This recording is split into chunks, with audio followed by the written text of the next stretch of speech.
want to do is just to brief you a little bit about your assignment. Okay?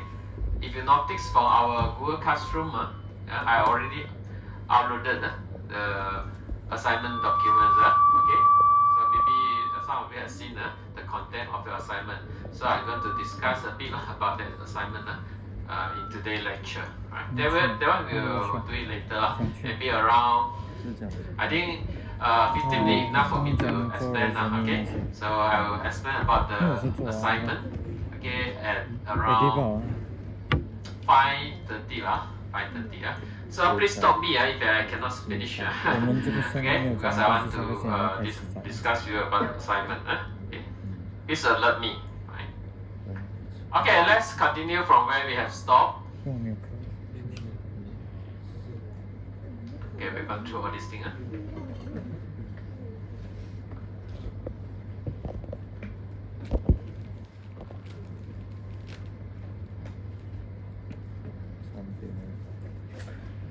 Okay, we also have learned about different type of blockchain platform, right?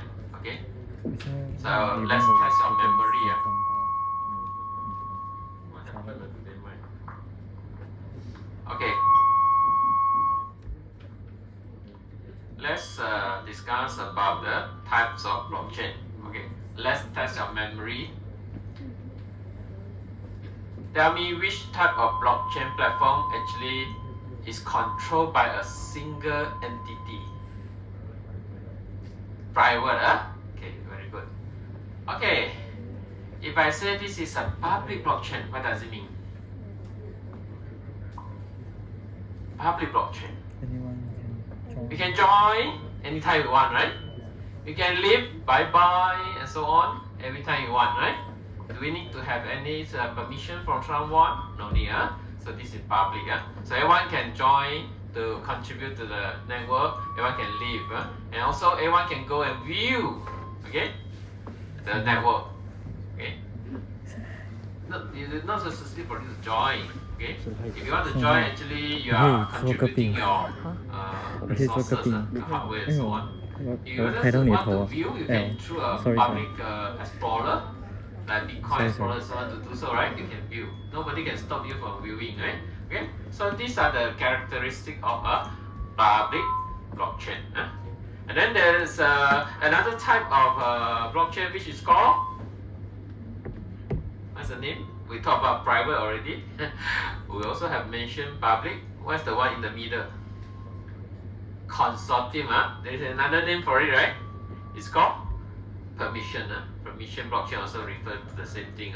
So what's the difference between this private and also consortium? What's the main difference? Yeah, it's no longer controlled by a single entity, right? It's controlled by multiple entity, right? So this is different, remember. Okay. Alright, so these are some examples of a blockchain platform that we have. We also call it blockchain network, right? So we have this example of public blockchain, which is called Bitcoin. Okay, so this is only used for cryptocurrency only, for currency exchange. You cannot do things other than that, okay? You cannot do things other than just use this platform for you to transfer fund, okay? Transfer your Bitcoin. And this is public, okay? And then they use a native cryptocurrency called Bitcoin in this network. Okay? We also have some other example of blockchain platform, okay, like Ethereum, which is the focus of your study, right? So this one is public also, okay? And they also have native currency. Okay? Native currency is the currency that used to make sure the network is running, to support the network. Kind of an incentive for those participating in the network. Okay? So in this case, no longer Bitcoin. They have another name called Ether. Ether. Anyone know the price of Ether? Today's price for Ether in Malaysian ringgit? All of you not interested in crypto, which is a good thing, I think. Roughly how much if you got 1 BG Ether? got how much in Malaysian ringgit? 2,000. No one know.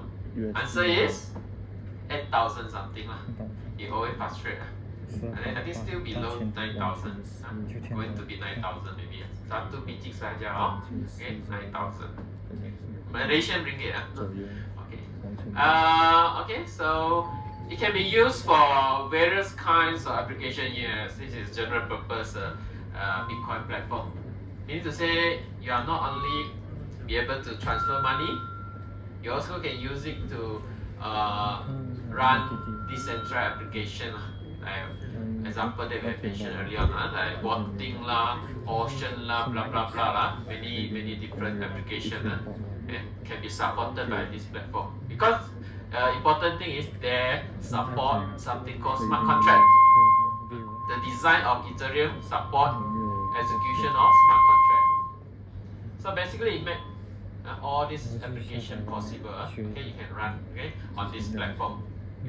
However, transactions also not so fast lah. Usually, public blockchain you cannot expect a very high transaction rate. It's around 15 transaction like that in 1 second. If you compare to Bitcoin, even worse so you guess how many transactions possible in our Bitcoin network per second, in 1 second. How many transactions can be handled by Bitcoin? Your guess? Something like that. 8 also considered good already. Sometimes 7. Around that. It's not very fast. Okay. So it's not very suitable for application that having a lot of transaction, frequent transaction. Okay.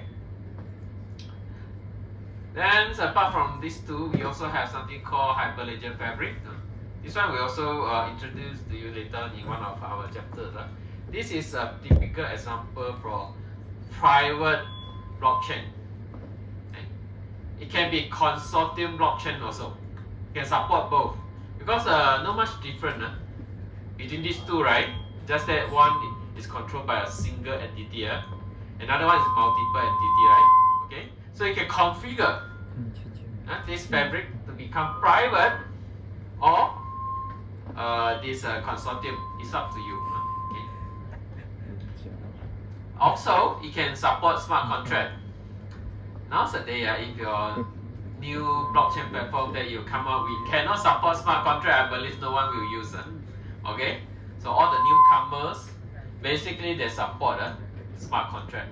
Okay, for information, the vaccinations certificate that you are having in your MySejahtera, maybe you already deleted the app. Do you still use MySejahtera? Sorry, bye, not enough space. Delete. From your MySejahtera, you can see your certificate, right? Okay, so that one actually is also created using this Hyperledger Fabric. Okay, it's actually using blockchain's technology. Okay, so if you bring your certificate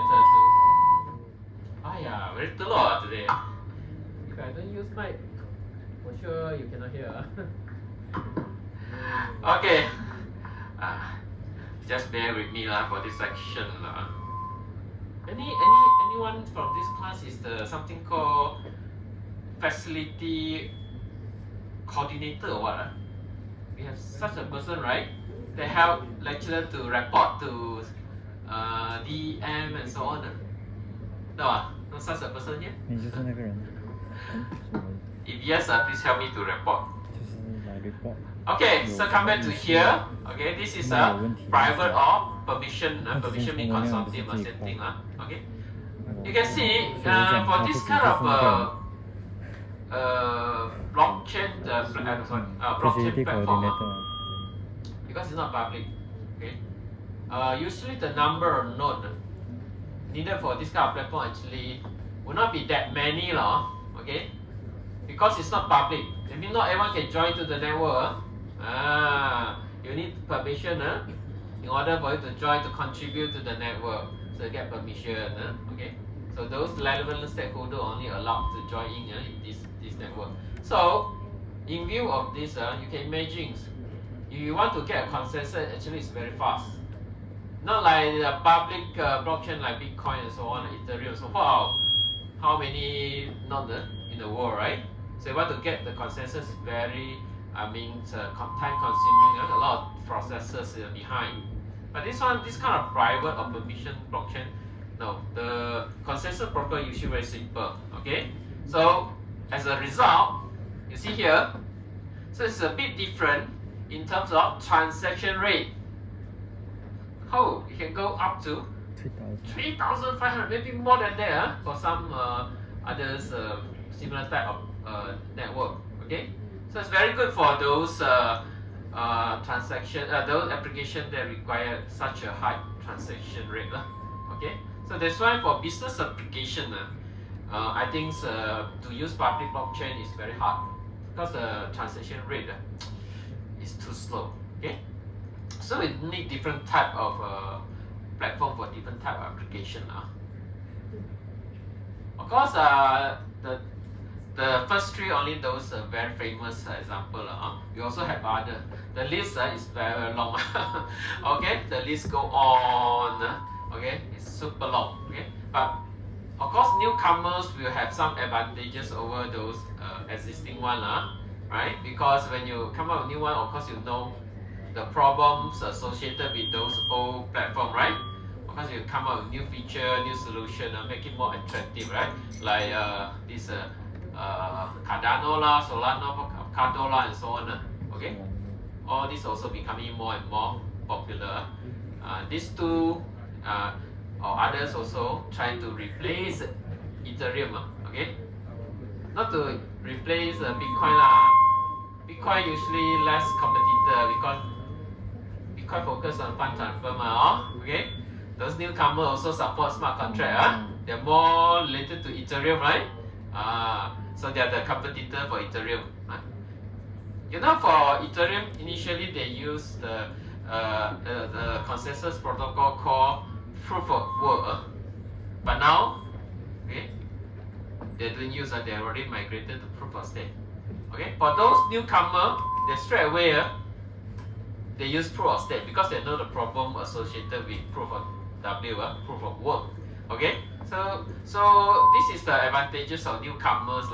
Okay, so whether they can survive or not, no one knows. Let's see lah. Okay, who will remain at the end? Because this technology is still evolving. Okay, so we will see the new evolutions. Some old problem can be solved and so on. Okay, with the new platform and so on, and maybe they become more and more popular. Okay, but of course this one will have a lot of factors. For example, the ecosystem, is it well supported and so on, right?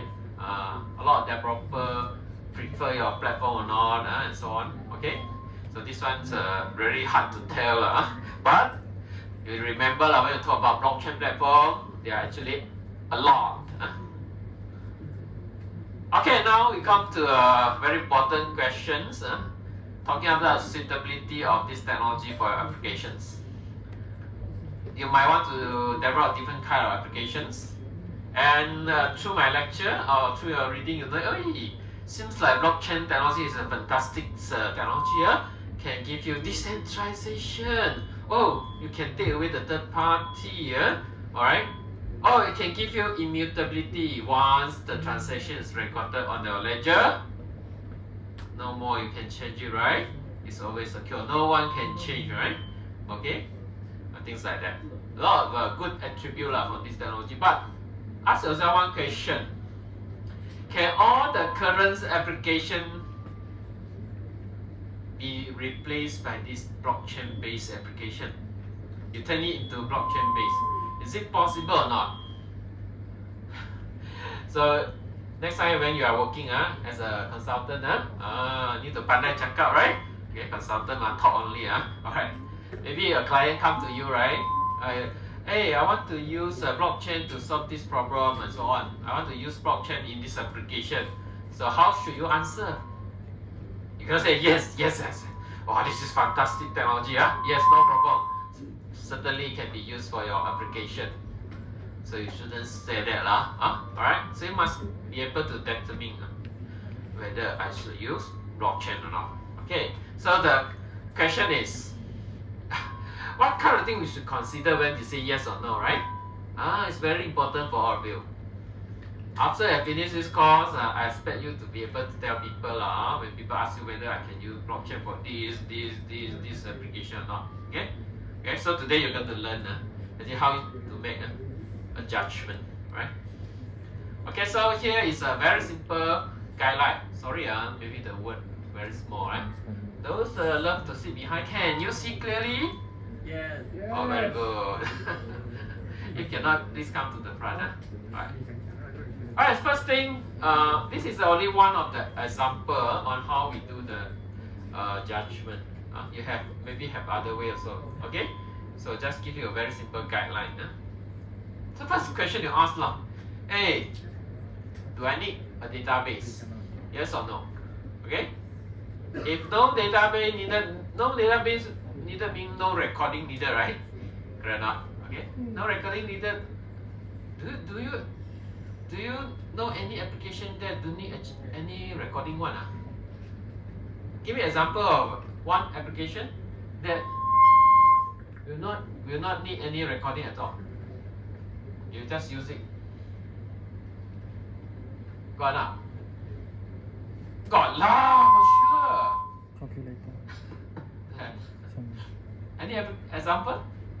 I can hear you, don't worry. Our friend, the one sitting at the last row and then now looking at me. No idea. Very simple.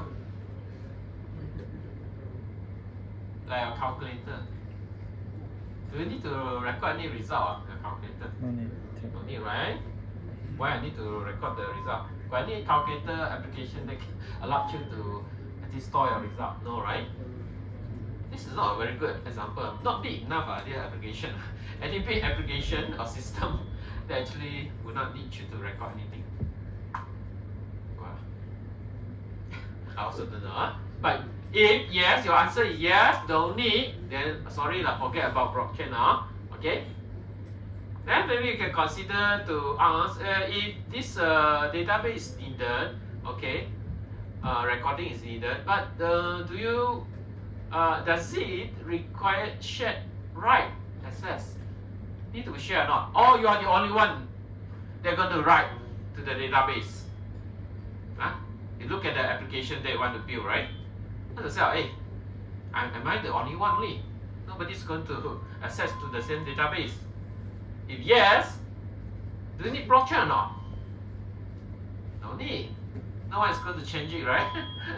I'm the one in control, okay? So if answer is okay, no need, okay, then sorry forget about blockchain also.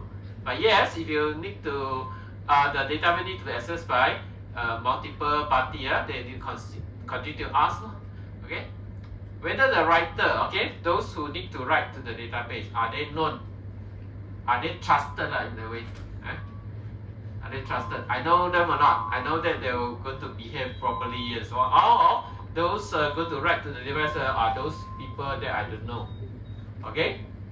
If those are the people I don't know, seriously, you can consider to use blockchain. If no, okay. If you know them, then no need, okay? Okay? So if you also can ask, are the writer interests unified? They're not going to do different. They're not going to have different opinions and so on. Okay, and so on. Okay. Basically, the idea is very simple. If I trust them, I don't need to use blockchain. If I don't trust them, then I need to use a blockchain technology. Okay. And then also you can continue to ask whether you need a trusted third party in your application. Die, you cannot remove them. Die, you cannot remove them. You must have it in your design. You must have it in your system. If your answer is yes, then there is no point for you to use blockchain anymore. Because blockchain is meant for what? Decentralization, right? Decentralization.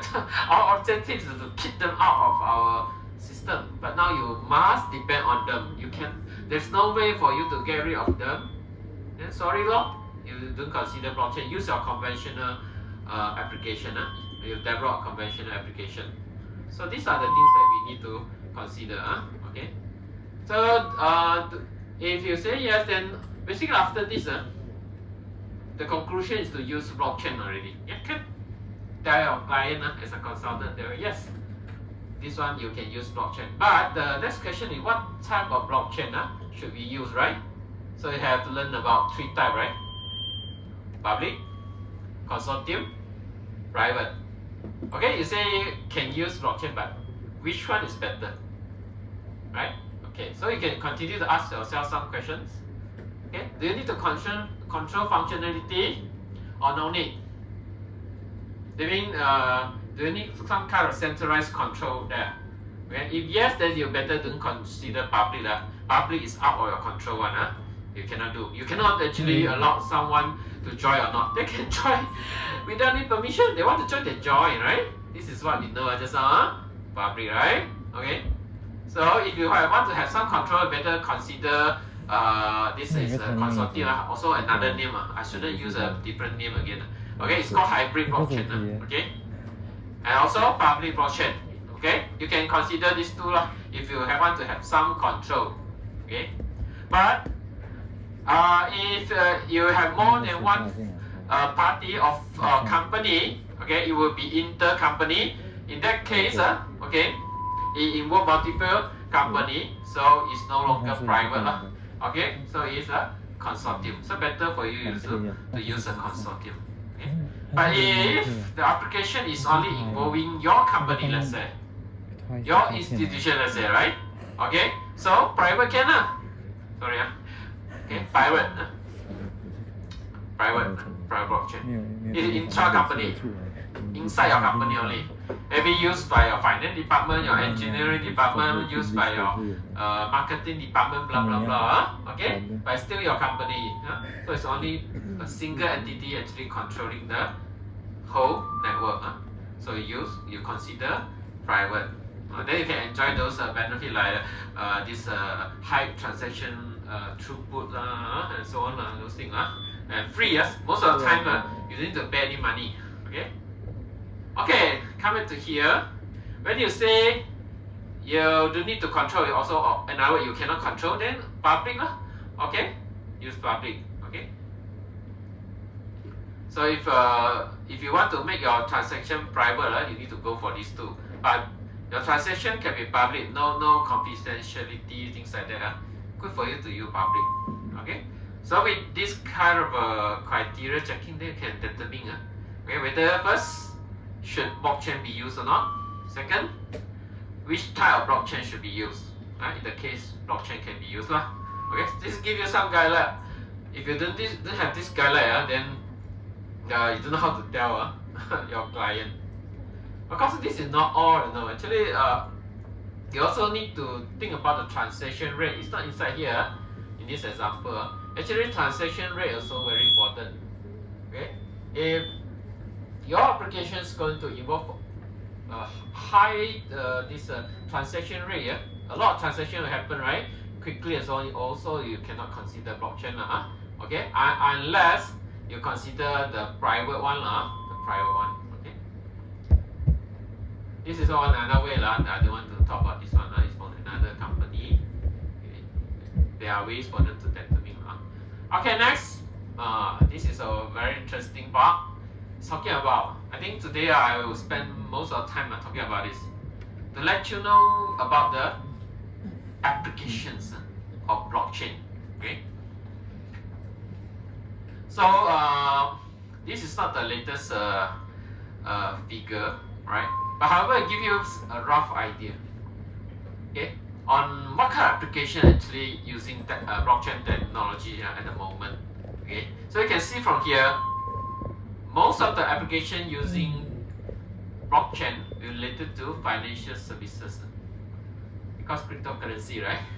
It's considered fund transfer, those things are considered financial services. Loan, you actually borrow money from someone and so on, right? Loan, also financial services. Insurance, also financial services. Okay, they can use these blockchain technologies, right? And also now we start to see other sectors also catching up, okay, like manufacturing lah, energy lah, healthcare lah, government and so on. Okay, like last time I mentioned this COVID-19 certificate. This is something that created by the government. They use blockchain also. Okay, and others, retails and consumer and so on. So get more and more applications that use blockchain technologies. Okay, now we come to the first examples of blockchain technology usage. Very obvious, cryptocurrency is the main one. Okay, so you know Bitcoins, those things, right? Right. Not sure how you know how many of them. This one, do you know what is it? This one you know lah. It's called what's the name of this coin? Ether, right? Not Ethereum. Ether. The name is called Ether. Okay. This one. Don't tell me you don't know. Coinbase. Bitcoin, right? Everyone know. Okay, now getting more and more challenging. Do you know this one? This one is? Don't be shy. Ripple. This is Ripple. Ripple, how much you know? 1 BG. Once again, 1 BG. Just to give some ideas on some of the value of this crypto. How much roughly now? Malaysia ringgit. Malaysia ringgit. Then you have a few. Whether I can use this one Ripple to buy nasi lemak or not? Can buy nasi lemak or not? You think? Cannot. So it's less than the value of nasi lemak. Just now Ether near to 9,000 or 1 BG and Bitcoin now 140,000, right? Correct? You buy a car. Okay. So Ripple only around 2 ringgit 20 cent. 2 ringgit 20 cent. Around that lah. Okay. But lots of circulation. Right? And this one nobody know Zcash. Zcash. Of course a lot. If you want to put then you fill up the whole room. Okay, various type of this coin. And then the one related to Elon Musk is called Dogecoin. Okay, got Dogecoin lah. Monkey coin, whatever coin. And then a lot of experts say those coin lah. Actually, most of them are scam. Are scam. Actually, it's true lah. Yeah, I think if I remember correctly, I heard from one of the TV show that one expert mentioned how many thousand more than 4,000 or what the coin, and then 90% are all scam. But those famous one, don't worry lah. Okay. And for you to buy this coin, you don't know where to buy or not. Legal one in Malaysia.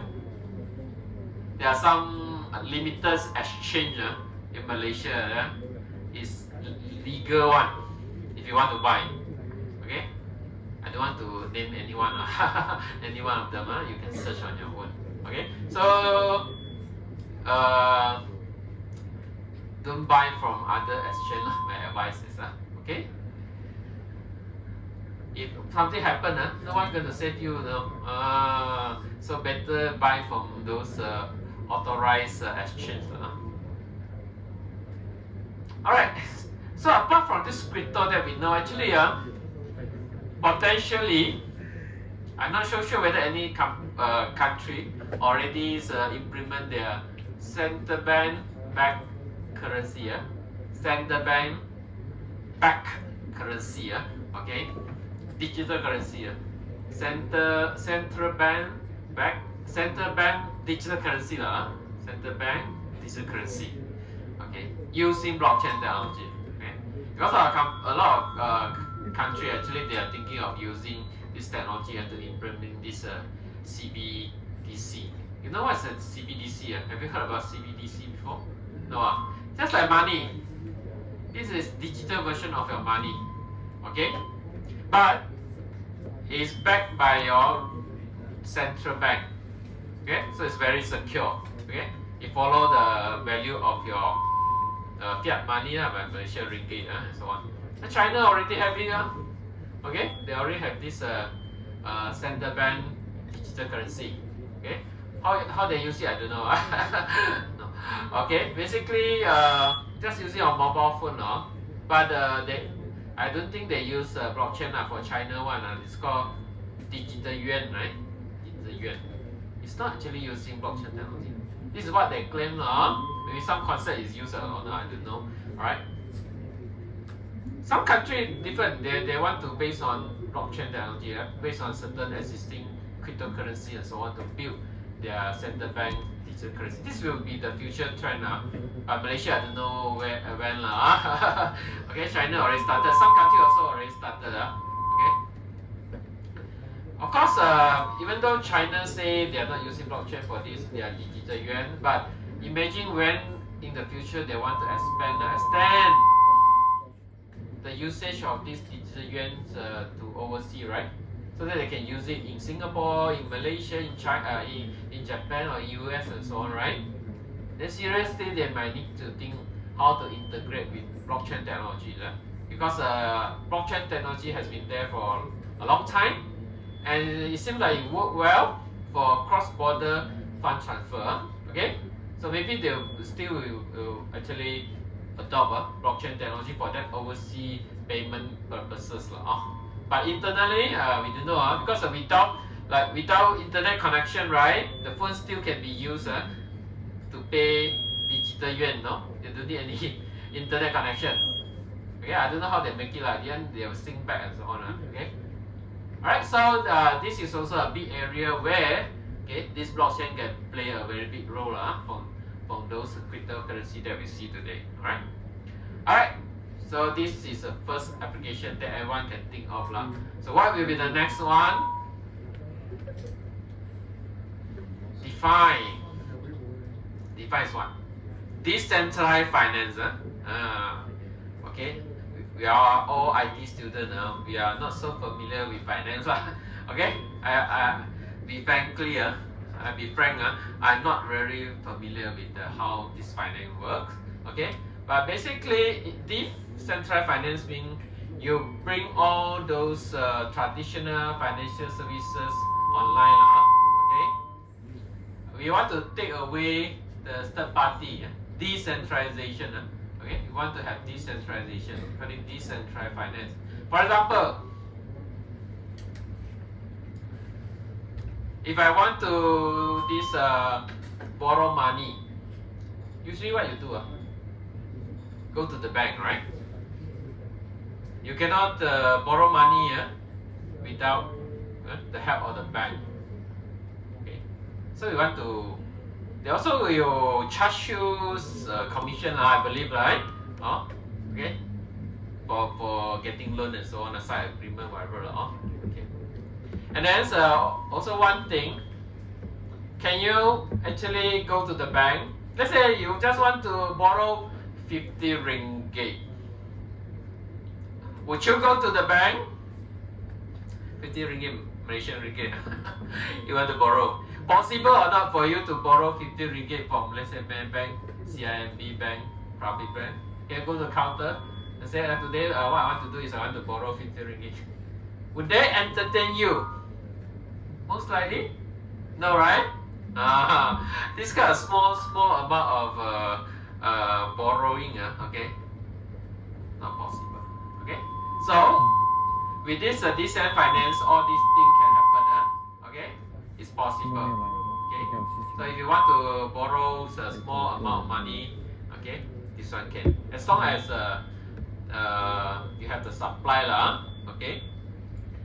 So you can see a sample of this kind of lending platform here. Okay, okay, you can try and explore, okay. Refer to your this lecturer, to check the website and try to see what are the services offered. Okay, and also exchange. Like now, if you want to exchange $1 with Malaysian ringgit or $10 with Malaysian ringgit, where you go? Money exchange, right? So this is also a third party. Okay. What else we cannot get? our money's exchange, right? Okay. But if you have this decentralized exchange like this is a very famous decentralized exchange like this Uniswap. It's called Uniswap. Okay, so you can go there. Okay, and then so there will be no third party. Okay, no any KYC, know your customer, no checking will be needed. Okay. And you can exchange for the amount you want, even though it's a very small amount and so on. Okay, so all these are the example of decentralized finance. And then if you are using this one, decentralized exchange, okay, then there's no control. Okay, it's also dangerous. Another sense, it's very dangerous. Okay. If you are going to a centralized one, if anything happen, at least you can actually look for customer support, thing like that. You know, sorry, I'm very sorry because of mine. Okay. If I put it like this, is there any different? If I talk like this and if I talk like this, there's a different, better. Okay, I won't hold it too near to me. Okay. Try to avoid the noise. Okay, so decentralized exchange also got benefit but also got some disadvantages. If something happen, you don't know who to look for and so on, right? Okay. Alright, so this is DeFi. DeFi is very hot a few years ago. And then the next application, NFT. This one you should be very familiar with. Okay. Also very hot 2 years ago. Now not so hot. When it is hot, anything can happen, you know. A very normal item also can be sold at a very high price. Okay. Let's take one example. Okay. So this one. Do you know who is this Jack Dorsey? You know who is Jack Dorsey? The founder of Twitter. The founder of Twitter, Jack Dorsey. Now, who is the owner of Twitter? Elon Musk. Alright, so actually, what is this, you know? This is actually the first tweet, right? The first post, okay? First tweet, we call it for Twitter, right? Do you use Twitter or not? No, right? And the Team Malaysian user, you use Yeah, really Wow, how many you use Instagram, Thread, now got Thread. Thread also use. Wow, you are super busy every day. Need to check this. I had all this Facebook and so on. I never use Facebook. WhatsApp also impossible. I have to discard. Don't want to use WhatsApp also. Wow, so many messages every day. Okay, I want to have my time for my life. Alright, so Twitter. This is first tweet. Is it very special? Memorable, You know, this one can be turned into NFT. NFT basically is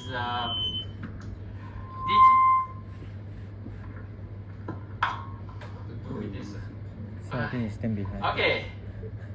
Basically, it's NFT. What's that? Non-fungible token. You learn also in one of the chapter to give you more idea about a non-fungible token. But what you know actually is NFT. Okay, you don't know what's non-fungible token. Later on we'll discuss in our one of our chapter. Okay, NFT basically we can think of it as a digital representation of our asset. Okay, so we can claim the ownership of a certain asset via this NFT. Okay. Alright, so can you guess what's the price people paid for this? This first tweet in the world by Jack Dorsey. It's a tweet. That's a tweet. So your guess, how much? Answer is? Give you one example now. Near to 3 million USD dollar. USD, not Malaysian ringgit. And then the owner, I think is bought by one Iranian crypto entrepreneur. Okay, Iranian, okay, from Iran. And then he offered to sell at the price of, I cannot remember clearly, I did 59 million. He can sell, okay? After he bought this, right? I can offer, resell, that I can earn, the profit, right? Or not? So offer to you 59 million USD. Do you want to buy? Of course, the money paid, okay?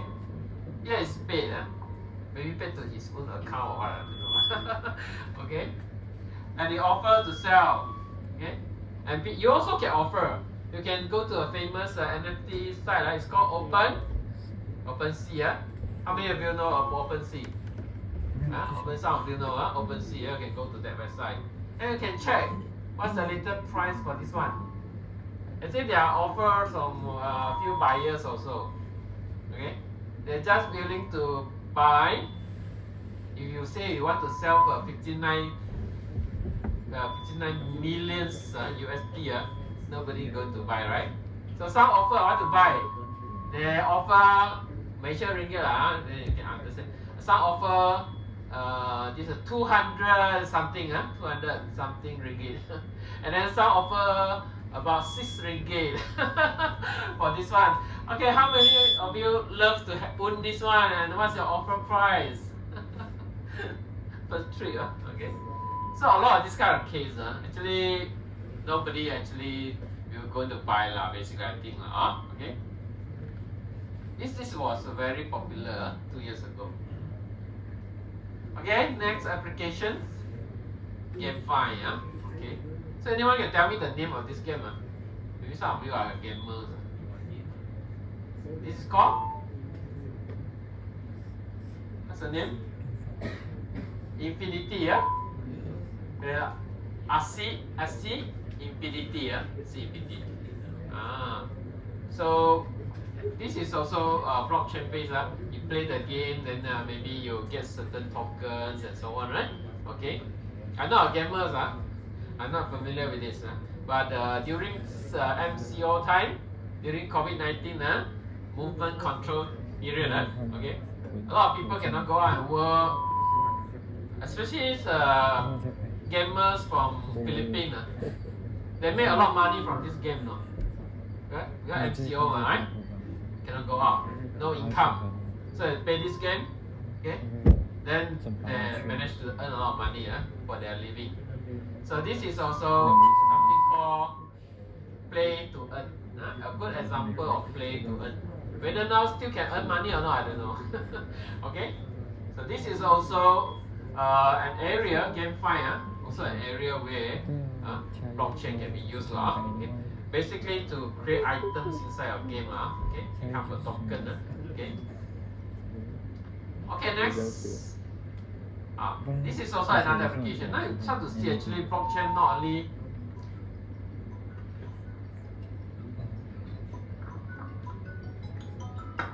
let me reject first.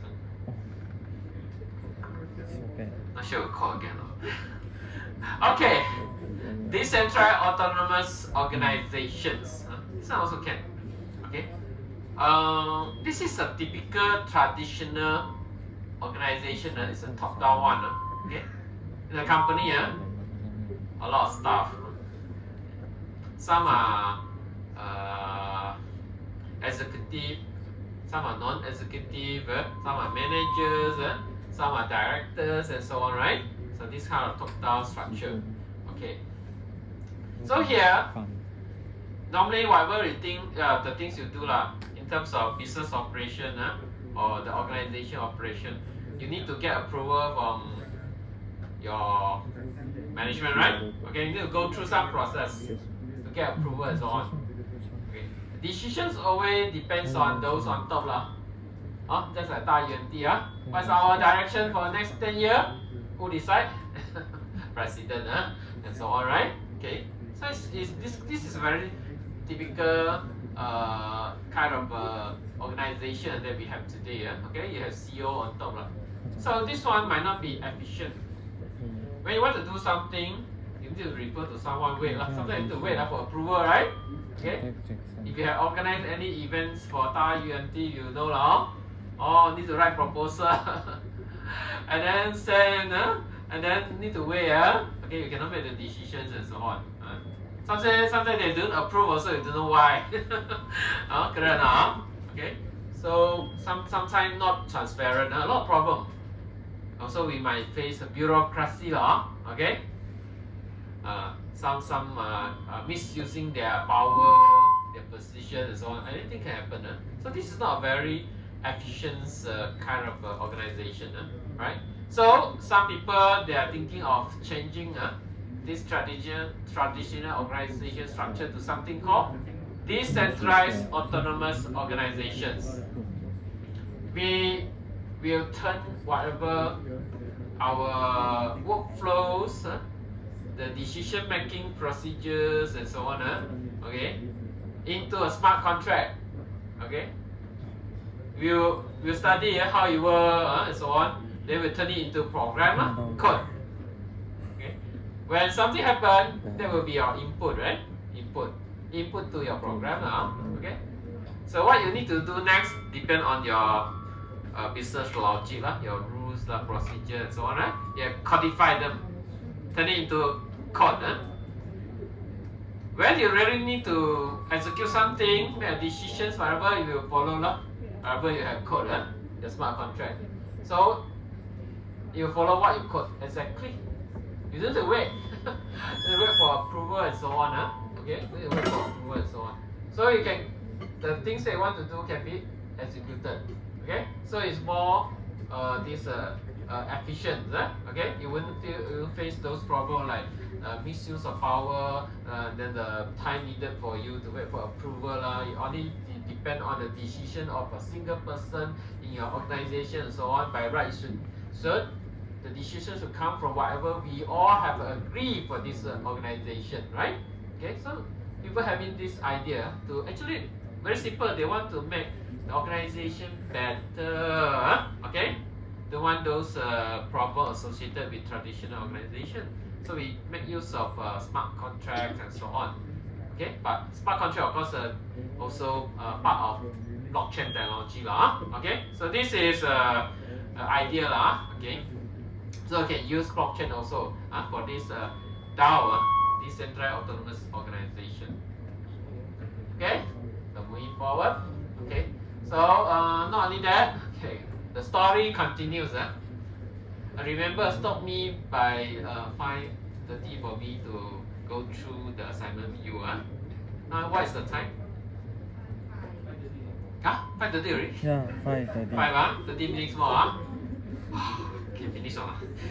Okay, let me cut it short. Okay. Okay, and then another area. This is also a very important area.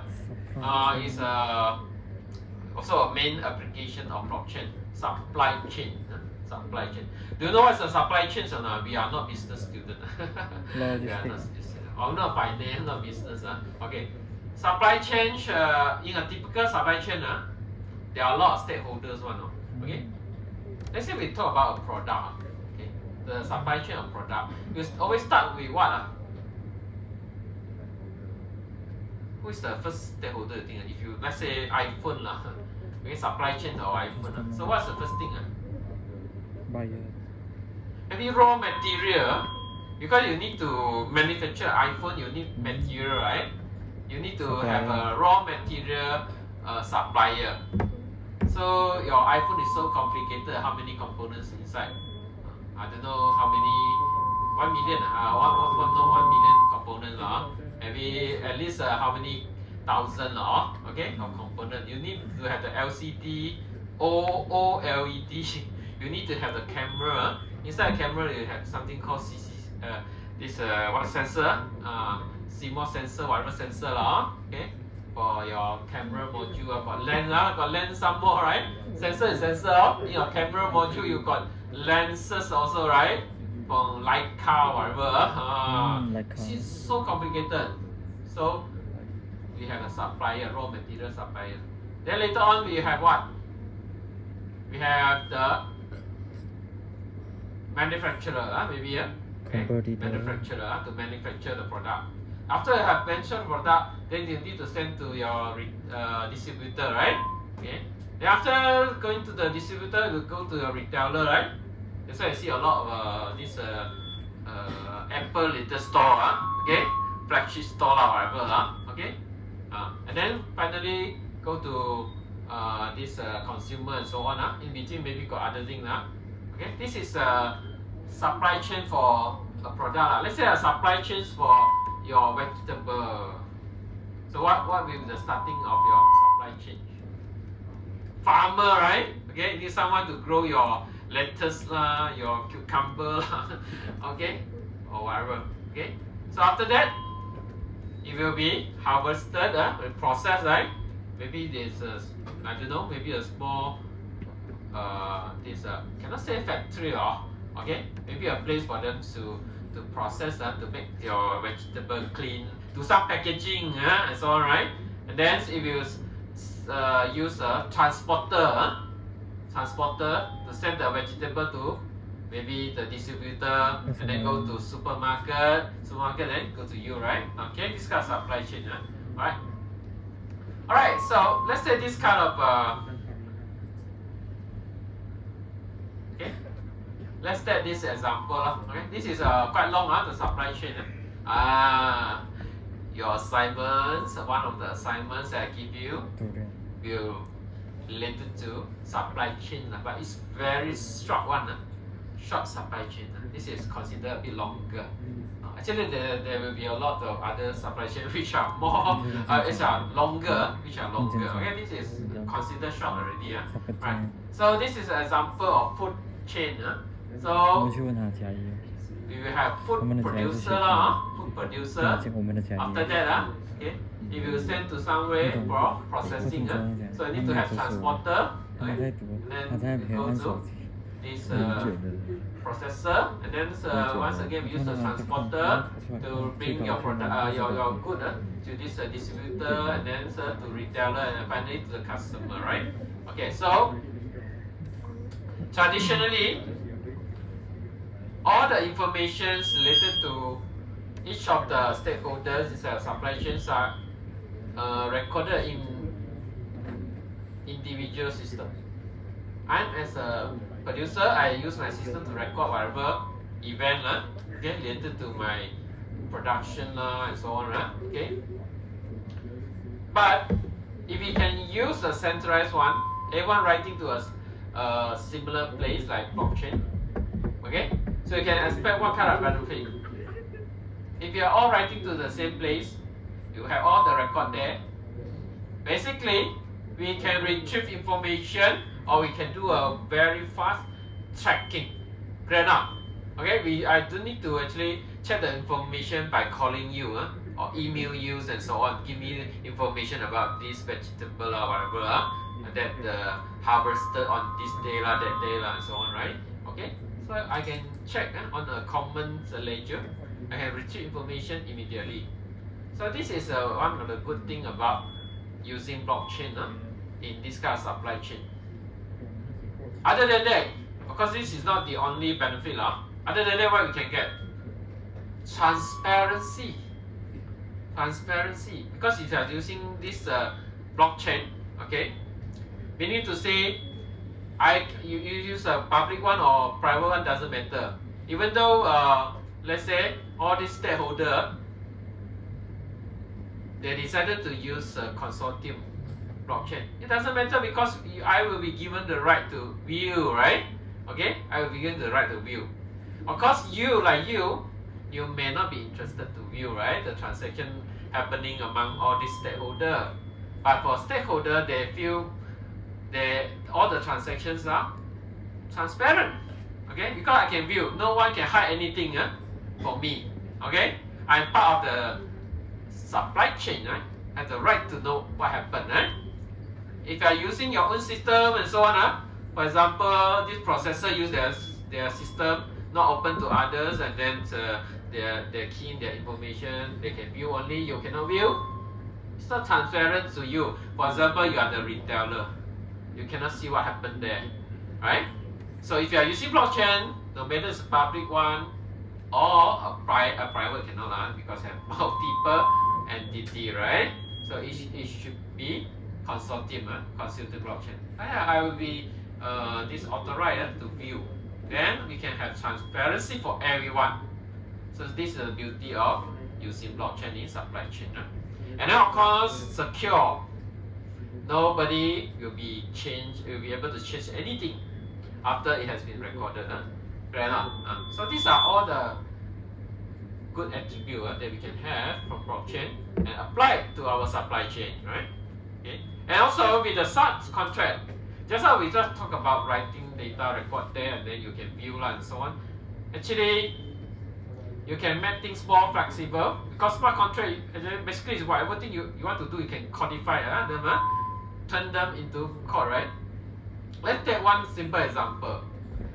Let's say in this supply chain, okay, you have a sensor to actually to monitor the temperature of your transporter inside this transporter, right? I can actually monitor temperature.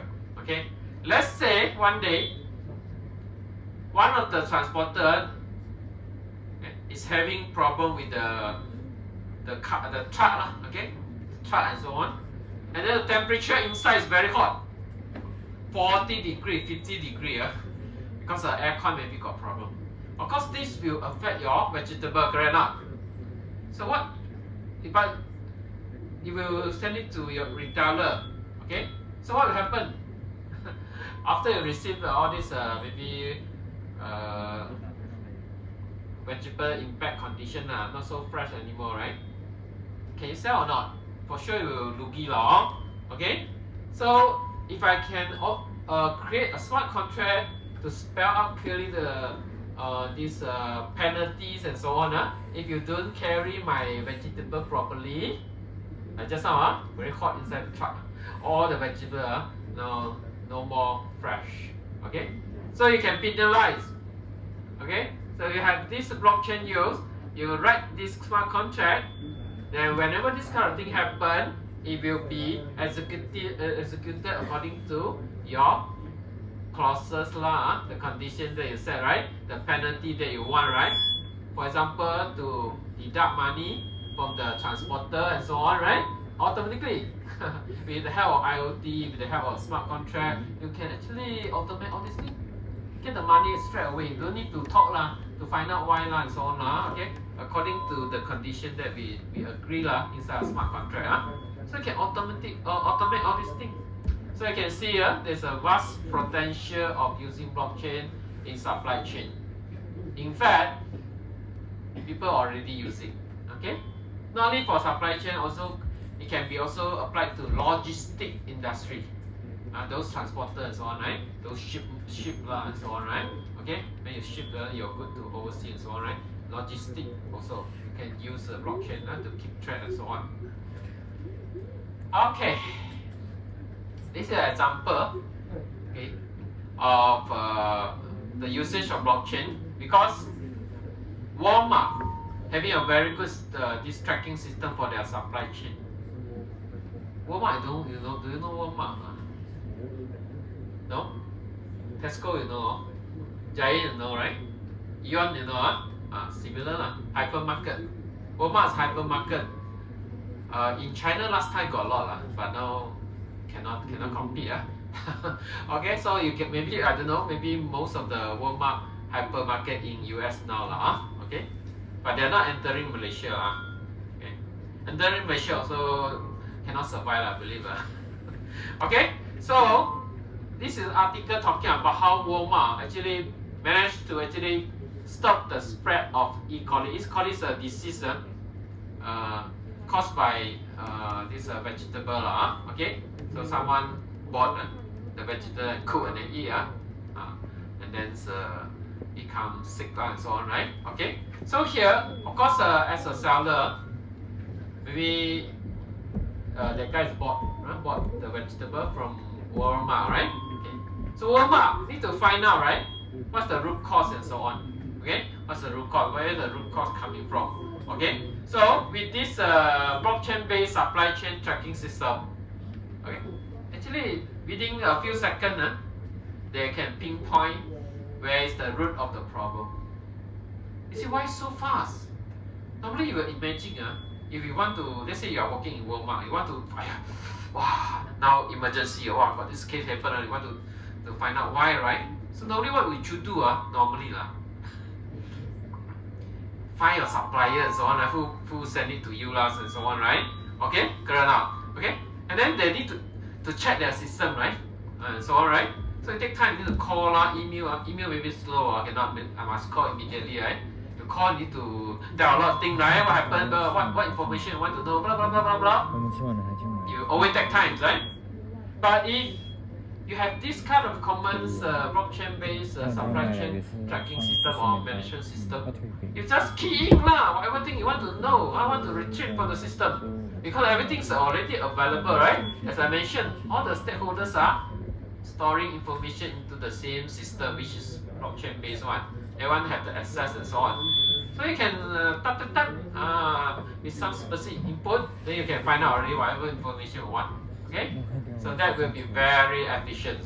So that's why now a lot of these companies they start to adopt blockchain technology in their supply chain. You're going to see more coming up. This is also another interesting area, okay, that can make use of blockchain. It is something called identity management. Identity management. Right. So let me ask you one question. If I want to apply for a job, right? Okay.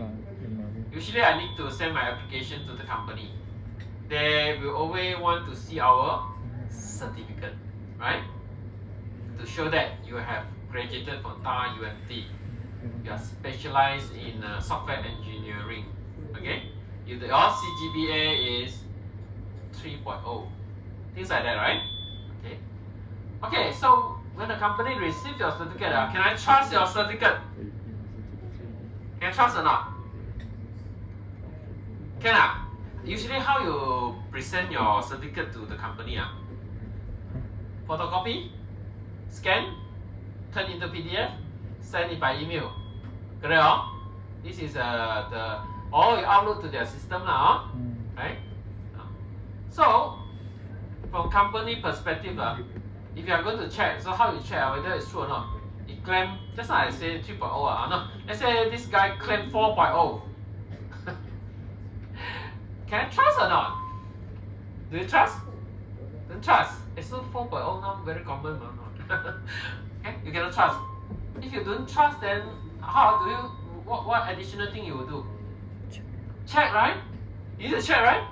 Okay. So how you check? Got the code. For the code, for the code you can check already. Can contact the university then. Contact the university, Okay. So you need to find out TAR UMT. Verify. So you're working in that company, right? TAR UMT contact, How you contact? Email or what? Can email, call also can, I think. Call also can, okay. So you call, you know which number to call? See the website. See the website. Can you find the right person? Call the faculty. Call the faculty. Okay. So you need to do a lot of things, right? At least find out who you should call. Then after that you call out. Then you call, you need to mention a lot of things, right? To verify and so on. Okay, whether it's true or not. Then maybe you let you to wait for a while, right? Okay. 我懂我讲过这个东西。 Would it be nice? Would it be nice if I don't need to check and I can trust? Not nice. I don't need to check. I trust fully. Is it possible or not? Can I trust without any checking? No. This is where this identity management, okay, this credential management want to solve. Okay? So, if you are using something called self-sovereign identity, self-sovereign identity, then it is possible. Okay? Here you can see we have the issuer, we have the verifier. Issuer is the one like university, they issue the certificate to you. But they are not issuing a traditional PDF file to you. It's something called verifiable credential. There's something that can be verified. It's called verifier credential. Okay? They send to you, you keep it. Okay?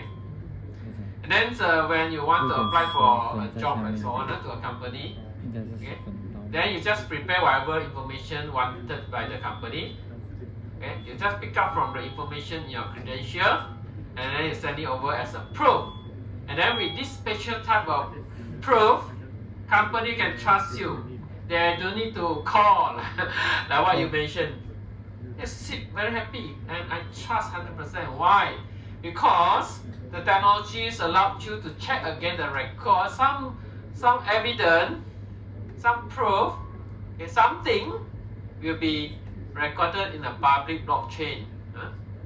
And then verifier, like the company just now, can actually just go and look up at the blockchain.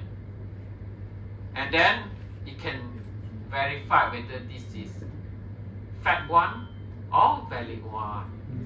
And don't ask why it can happen. A lot of cryptography also inside. Basically, it's based on cryptographic proof that you put on the blockchain platform. Okay? This is something called SSI. If you are very interested, you are very curious, you can Google self-sovereign identity SSI. Self-sovereign identity. Then you can learn a lot of things about that. Actually, I have an industrial project doing this. Okay? If you want to know how it works actually, I recommend you to try out this application. They will need you to download one mobile app. It shows you the concept. Then I'm sure you will be amazed by this SSI. This is going to change our life in near future, where when you, for example, when you want to apply for a job, usually you need to key in a lot of information. What I'm sure, your name your working date of experience. birth your degree your address your telephone number key. You want to key into. Let's say you want to apply for 10 company, of course you won't apply for one company for sure, right? Okay? So keying 10 times the same thing, Hey, boring or not? Wow, go to that website, keying. By right, you have it you already. If you have this verifiable credential on your mobile phone, it will just take, you will talk according to protocol, get the required information for the company. You don't even need to key in anything. Then you have done your application. Okay? Same for others companies that you are applying. Okay?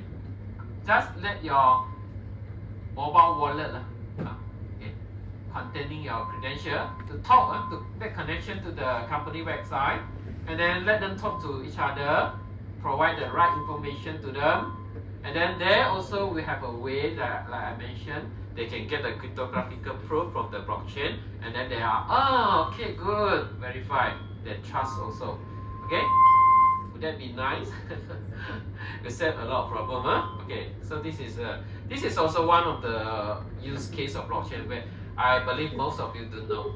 Actually, they can use blockchain in this area. It will change your life, believe me, in another 3 to 5 years. Right. Okay, move on. Of course, there are many. I won't be able to finish all the discussion. I just want to highlight to you that blockchain is not only used for cryptocurrency.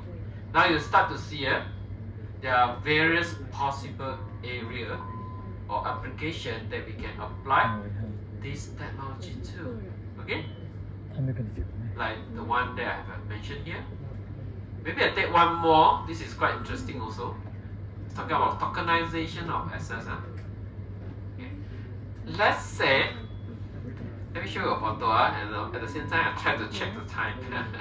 I promised to you, right? Okay, still okay.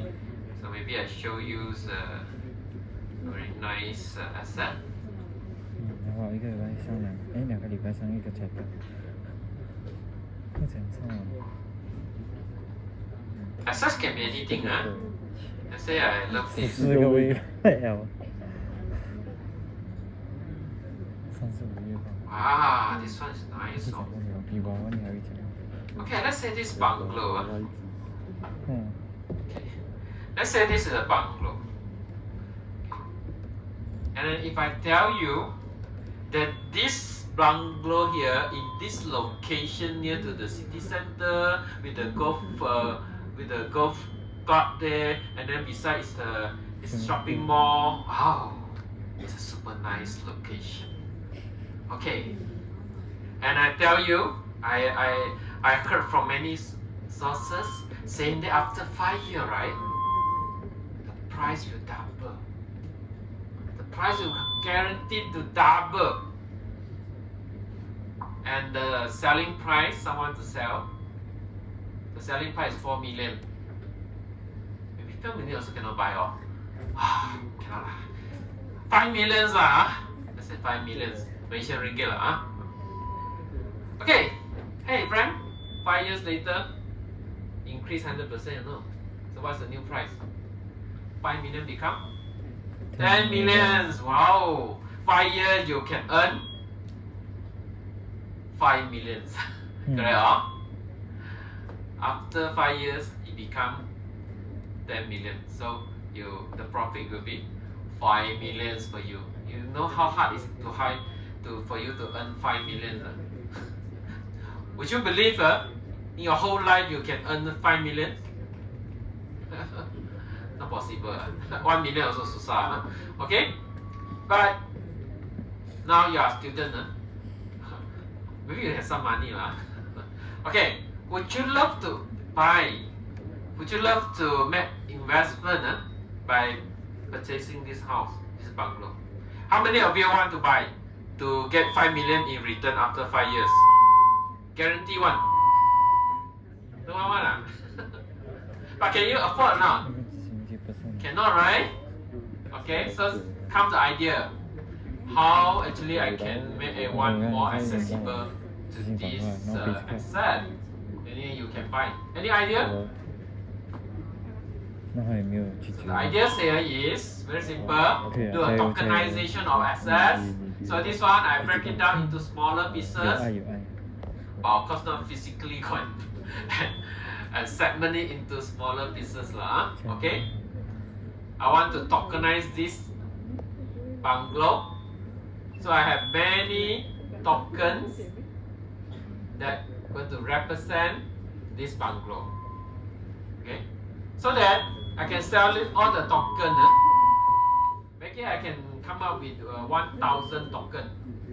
Okay, so 5 million divided by 1,000 equal to how much?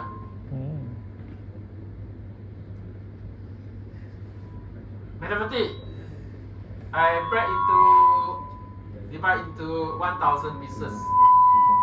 5 million now become. 就是我照片来放出去这样。so susah. 看到没？ Okay, 100 pieces. So everyone just needs how much? 100 pieces lah. Easy for you to calculate. I think it's around 50,000. Correct? 50,000? Oh, that's mathematically no good. 5 million divided by 100 equals? Oh my god. How much? 5,000 only? No lah, 100 pieces. If I... Correct? Okay, let's say lah. Wah, susahnya. Every time become very old already. Yes, you see now, if I use a tokenization, I turn this bungalow into to make this bungalow to be represented by token. So you have 100 tokens. Now I can sell separately. Can I not? Can I offer? Okay, maybe you buy 2 tokens. I buy 1 token. Okay? So you still can invest. So you make it accessible to everyone to own such an expensive bungalow here. You see? Tokenization is also a future trend. Everything can be tokenized one. Okay? And then you can sell it separately. Okay? You can have your own share of ownership. Okay? The more you buy, that means you can earn more in future. Okay? You can sell later on also. Okay, to someone else. Your portion only. You are not selling the whole bungalow. You are not the owner of the whole bungalow. You just having the share of that portion only. Depending on how many token you have. Alright. So we can allow investment like this. Not like just I ask you, you want to buy or not? Oh yeah, I want. Can you buy or not? Cannot.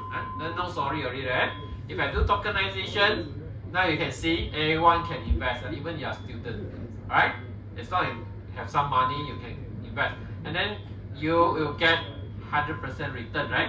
If you know that guarantee, it will give you 100% return, and now you still can have a share of it of the profit, possible profit in future, rather than you totally cannot buy, right? So this is the beauty of tokenization of assets. 不要再讲了。色彩梦。